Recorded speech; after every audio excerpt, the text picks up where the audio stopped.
मैंने सैकड़ों फीट ऊंचे टावर पर नंगे हाथों से चढ़ाई की, क्योंकि अगर मैं ऐसा नहीं करती तो मेरी मौत तय थी। यही मेरा आखिरी मौका था। मैंने अपनी शर्ट फाड़ दी, हाथों पर लपेटी और जलते हुए लाल बल्ब को घुमाकर निकाल दिया। उसके अंदर वही पावर थी जिसकी मुझे जरूरत थी। मैंने चार्जर निकाला और ड्रोन में लगा दिया। अगर वो चार्ज हो जाता तो मैं एक मैसेज भेज सकती थी, लोगों को बता सकती थी कि टावर के ऊपर कोई फंसा हुआ है।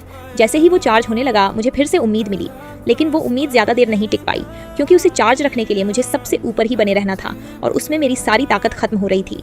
नीचे से केली लगातार चिल्ला रही थी, मुझे हार न मानने के लिए कह रही थी।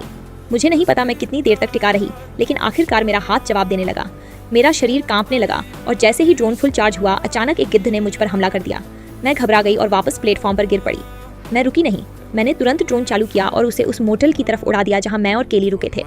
करीब बस कुछ ही दूरी बची थी। मुझे लगा अब मैं बच जाऊंगी, लेकिन अगले ही 1 सेकंड में सब खत्म हो गया। एक गुजरती हुई कार ने ड्रोन को टक्कर मार दी और उसे उड़ा दिया। मैं बस देखती रह गई। मैं इतना करीब था, बहुत करीब। मैंने दूरबीन उठाई और नीचे देखा। ड्राइवर बाहर आया, सड़क देखी, फिर वापस गाड़ी में बैठकर चला गया। उसे ड्रोन दिखा ही नहीं और उसी के साथ मेरी आखिरी उम्मीद भी खत्म हो गई। इस बार मैं टूट गई। मेरे पास कुछ भी नहीं बचा था, न कोई साधन, न सिग्नल, न बाहर निकलने का रास्ता। शायद अब सिर्फ मौत ही बची थी। और ऊपर आसमान में गिद्ध चक्कर लगा रहा था, मेरे मरने का इंतजार कर रहा था। तब तक मैं बहुत कमज़ोर हो चुकी थी। शरीर में पानी की कमी, चक्कर, बस किसी तरह खुद को संभाले हुई थी। तभी मैंने केली की तरफ देखा और मैं जम गई। उसके चेहरे पर हर जगह खून था। तभी मुझे सच्चाई समझ आई, केली पहले ही मर चुकी थी। जब वो बैग लेने नीचे उतरी थी तब वो फिसलकर नीचे प्लेटफॉर्म पर गिर गई थी और उसी समय उसकी मौत हो गई थी। मैं इस सच्चाई को स्वीकार नहीं कर पाई, इसलिए मेरे दिमाग ने मुझे यह यकीन दिला दिया कि वो अभी भी जिंदा है।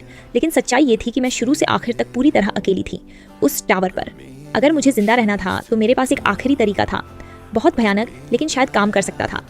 मैंने रस्सी को सीढ़ी से बांधा और धीरे धीरे नीचे उतरने लगी। जब मैं प्लेटफॉर्म पर पहुंची तो मैंने रस्सी खोल दी और नीचे कूद गया। फिर मैंने अपना फ़ोन निकाला और एक रेस्क्यू मैसेज भेजा।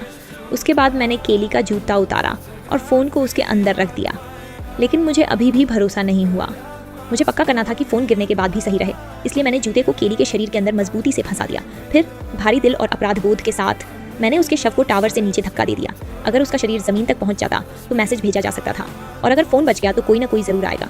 अब मैं बस इंतज़ार कर सकती थी। मुझे नहीं पता कितना समय बीत गया, तभी अचानक मुझे आवाज़ सुनाई दी, एक हेलीकॉप्टर। मैंने ऊपर देखा, मेरे पिता और पुलिस मेरी तरफ आ रहे थे। मैं बच गई थी।